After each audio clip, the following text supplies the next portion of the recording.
ఇంత క్రూరమైన కార్యక్రమం కాంగ్రెస్ పార్టీ నాయకులు చేసిన తర్వాత కూడా ఇవాళ ఇక్కడున్న ప్రభుత్వము ఇక్కడున్న పోలీసులు నిజంగా కూడా వారు వ్యవహరిస్తున్న తీరు అత్యంత దారుణం, అత్యంత అమానవీయం. నేను పోలీసు వాళ్ళకు గుర్తు చేస్తా ఉన్నా, ముఖ్యంగా డీజీపీ గారికి అదేవిధంగా సీనియర్ అధికారులుగా ఉండే ఐపీఎస్ అధికారులకు నేను గుర్తు చేస్తా ఉన్నా. అట్లాగే పోలీస్ అధికారులు కింది స్థాయిలో ఉండేవాళ్ళు వాళ్ళకు కూడా నేను గుర్తు చేస్తా ఉన్నా. మీకు జీతం ఇస్తున్నది, మీకు జీతాలు ఇస్తున్నది ప్రజల సొమ్ముతో తప్ప కాంగ్రెస్ పార్టీ సొమ్మో రేవంత్ రెడ్డి ఇంట్లో సొత్తో మీకు జీతం ఇవ్వట్లేదు. ప్రజలు ఇచ్చే పైసలతోనే మీకు జీతాలు ఇస్తున్నది ప్రభుత్వం. కానీ ఈరోజు అదే ప్రజల ప్రాణాలు పోతుంటే, అదే ప్రజల ప్రాణాలు తీసే ప్రయత్నం కొంతమంది గూండాలు రౌడీలు చేస్తుంటే మీరు ఈ రకంగా చేష్టలుడిగి చేతగాని వాళ్ళలాగా చూస్తూ ఉంటే ఇది పద్ధతి కాదు. ఇక మేము కూడా మీరు ఈ రకంగానే నిశ్చేష్టులుగా చూస్తుంటే, ఏ యాక్షన్ కూడా తీసుకోకుండా ఇట్లనే గమ్మున ఉంటే మరి మేము కూడా తిరగబడే రోజు వస్తుంది. రాష్ట్రం మొత్తంలో కూడా శాంతి భద్రతల సమస్య వస్తుంది. గుర్తుపెట్టుకోండి. ఇప్పుడు భారతి గారు ఇప్పుడు నిజంగా కూడా చాలా సీరియస్ కండిషన్లో ఉన్నారు. దాదాపుగా మొత్తం ఆమె పెల్విస్ బోన్స్ కానీ మొత్తంగా యూరినరీ బ్లాడర్ కానీ మొత్తం పంక్చర్ అయిపోయిన పరిస్థితి, చాలా క్రిటికల్గా ఉన్నారని చెప్పి డాక్టర్లు కూడా చెప్తా ఉన్నారు. సర్జరీలు ఒకటి కాదు 3 సర్జరీలు చేయాల్సి ఉంది. దాదాపు 3 వారాలు ఇక్కడే ఉండాల్సిన పరిస్థితి ఉన్నది.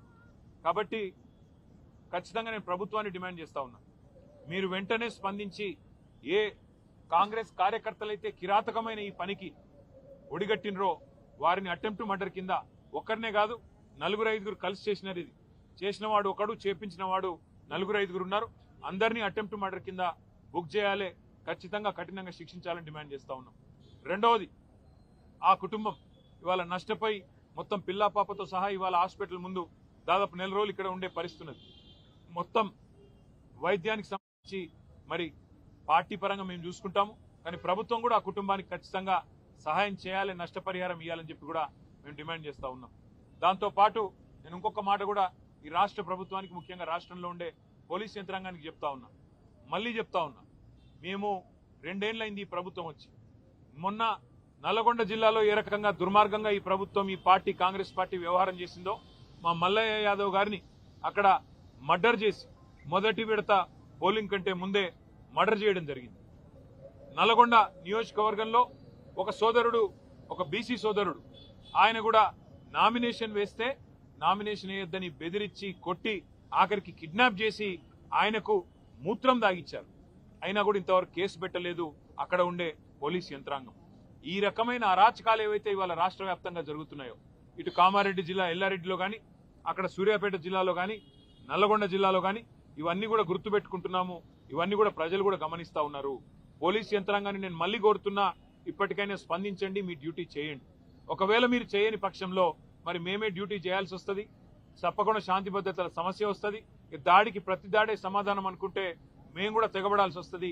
తిరగబడ్డప్పుడు మరి మీకే ఇబ్బంది అవుతుంది, గుర్తుపెట్టుకోమని చెప్పి కూడా కోరుతూ, రాష్ట్ర ప్రభుత్వాన్ని మళ్ళొకసారి నేను చెప్తా ఉన్నా, మరి రేపు మళ్ళీ ఇంకో దశ ఎన్నికలు ఉన్నాయి. ఈ రకంగా ఆవేశాలకు లోనయ్యే విధంగా మీ కార్యకర్తలను మీరు ఏదైతే రెచ్చగొడుతున్నారో ముఖ్యమంత్రి గారు మీ భాషతో ఇష్టం వచ్చినట్టు మాట్లాడుతూ, నోటికొచ్చిన దూషణలు మాట్లాడుతూ, ఇది మంచిది కాదు ప్రజాస్వామ్యంలో. ఇకనైనా సవరించుకోండి, లేకపోతే జరగబోయే పరిణామాలకు మీరే బాధ్యత వహించాల్సి ఉంటుందని చెబుతూ, భారతి గారి కుటుంబానికి అదేవిధంగా గాయపడ్డ మిగతా కుటుంబాలకు కూడా వైద్య ఖర్చులు మొత్తం పార్టీ నుండే మేమే భరిస్తాము. తప్పకుండా ప్రతి కార్యకర్త కూడా పార్టీ అండగా ఉంటుందని చెప్పి కూడా మరొక మాట చెబుతూ అట్లాగే మా నాయకులు కార్యకర్తలకు కూడా నా విజ్ఞప్తి, నా ప్రార్థన, దయచేసి మీరు సంయమనం పాటించండి. కానీ సందర్భం వచ్చినప్పుడు అవసరమైతే అందరికంటే ముందుండి మేమే ఉండి అవసరమైతే డీజీపీ ఆఫీస్ ముట్టడికి కూడా పిలుపునిస్తాం, అవసరమైతే ప్రతి ఎస్పీ కార్యాలయం ముట్టడికి కూడా పిలుపునిస్తాం.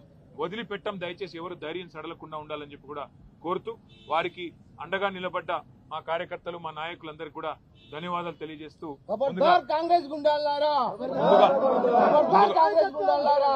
ముందుగా వారి ప్రాణాలు కాపాడుకోవడం మీ దృష్టి పెట్టుకుందాం. ఆ తర్వాత మిగతా కార్యక్రమాలు చేద్దాం. తప్పకుండా ఎస్పీ గారితో, డీజీపీ గారితో అందరితో కూడా పార్టీ డెలిగేషన్ పోయి మాట్లాడుతుంది.